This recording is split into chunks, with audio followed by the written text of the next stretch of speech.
مباراة الأهلي والبنك الأهلي. يعني الأهلي خارج نطاق الخدمة في الشوط الأول. البنك الأهلي يتلاعب بدفاعات النادي الأهلي، والشناوي كالعادة يعطي المنافسين كل الحظوظ وكل الفرص. يعني ايديه قصيرة، جات له متلازمة لم الإيد، هنسميها كده متلازمة لم الإيد للدكتور محمد الشناوي. يعني هو اللي مخترع هذه المتلازمة. تشكيلة عجيبة ليستروب، يعني تشكيلة حلويات شرقية كانت أحسن. يعني الأهلي لم يقدم شيء بتاتا. حاول يستروب إن هو يلعب بالفريق به أو الرديف، لكنه لم يفلح تماما، وما زال تريزيجيه رجل المباراة. يعني ما زال هداف النادي الأهلي تريزيجيه. هذا كل ما حدث. يعني التغييرات في الشوط الثاني، والمباراة ما زالت أمامنا حتى الآن. التعادل في الدقيقة 87. الأهلي يضغط بكل قوة، يريد الرجوع والفوز، إلا أن البنك الأهلي يعني وضع حائط صد كبير. الحكم ينذر البلعوطي الآن في الدقيقة 88 لتضييع الوقت. البنك الأهلي بيستهلك الوقت بالتغييرات وبتضييع الوقت من حارس المرمى. يعني المباراة في معدلها أقل من المتوسط. الأهلي يعود في الشوط الثاني في النصف الثاني من المباراة، لكن مباراة للنسيان. أعتقد إن الأهلي لو كان طلع مغلوب 1-0 كان هيبقى منتهى الإنصاف. يعني منتهى الإنصاف. تريزيجيه بيطلع مصطفى شلبي اللي تلاعب بالوينج الشمال اللي هو الجديد ده، احمد مش عارف اسمه ايه. والشناوي يعني بيعيدوا الجون، جون مأساوي جدا. يعني دفاع فقير، والشناوي يعني خاف على نفسه ان يخبط في العارضه، نطة مش عارف اقول ايه. طيب نطة يا شنونة. يعني مصطفى شلبي يعني عاد لاعبا مع النادي الاهلي. يعني النادي الاهلي مباراه للنسيان رغم التغييرات ورغم هدف التعادل، الا ان ما زال هناك اشياء لابد ان يتم اصلاحها في النادي الاهلي. المباراه يعني ما زالت تحمل في طياتها اشياء اخرى. كاموش اضاع كره من باصة من تريزيجيه، ولا اروع من ده. بس هنقول لسه الراجل بيلمس ارضيه الملعب، نلتمس له العذر. الاهلي عنده فرصه الان، وان البنك الاهلي منكمش كله في في التلت الدفاعي لنادي البنك الاهلي. اوفا متعصب، حسين الشحات عصبه طبعا. وما زلنا في هذا المسلسل يعني الكبير لنزيف النقاط للنادي الاهلي. مروان عثمان بيطلع وبينزل طاهر، طبعا محمد طاهر، ويا رب يعمل اي حاجه في الثلاجه.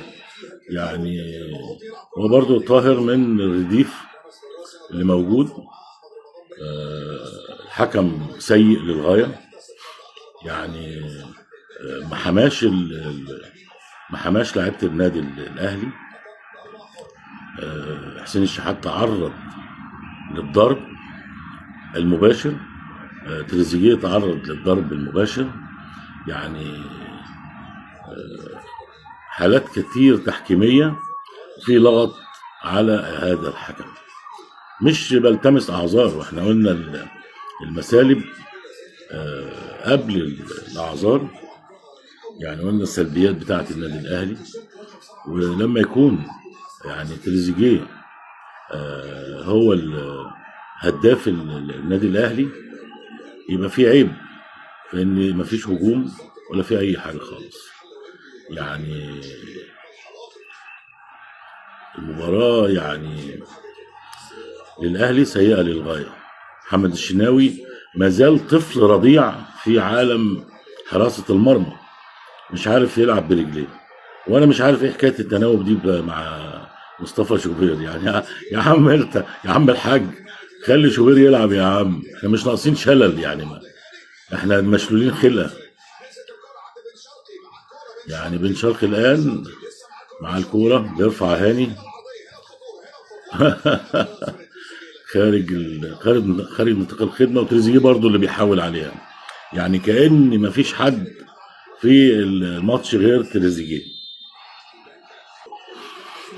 الحكم ادى 5 دقايق وقت ضايع، دلوقتي 4 دقايق فاتوا من الوقت الضايع، ويبدو والله اعلم ان احنا رايحين للتعادل، وربنا يسترها. والبلغوطي بيشوط الكوره لنص ملعب النادي الاهلي، اليوديانج بيضيعها. الكوره دلوقتي مع البنك الاهلي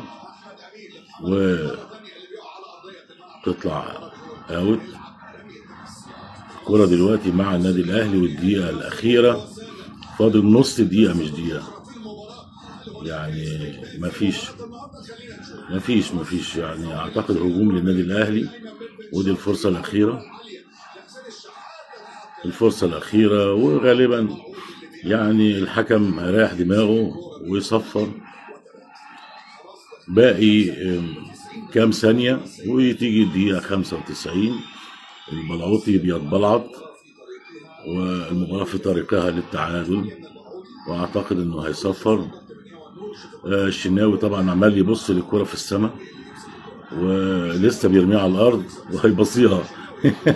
الدقيقة 95 يا ابني، ده صفر خلاص. تعادل مؤسف ومخزي للنادي الاهلي. كان سبب فيها المدرب، انه استعان برديف النادي الاهلي، واستعان بالشناوي الاسوأ على الاطلاق في المباراة. ويعني التأليف في التشكيل أضاع الفوز وفرصة الفوز واعتلاء القمة من هذه الأسباب اللي احنا سردناها.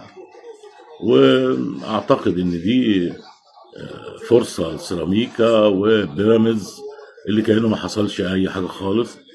الحكم سيء سيء سيء سيء سيء سيء جدا.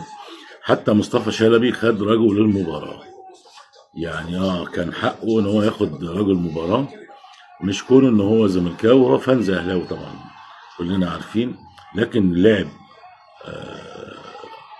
مباراة كبيرة واحرز الهدف اللي خلى البنك الاهلي يظل راكب المباراة حتى الدقيقة 80. مباراة للنسيان النادي الاهلي سيئة جدا، وتعادل بطعم الخسارة كما قال المعلق والمذيع على تحليل هذه المباراة. حظ أوفر إن شاء الله للنادي الأهلي في المرات القادمة.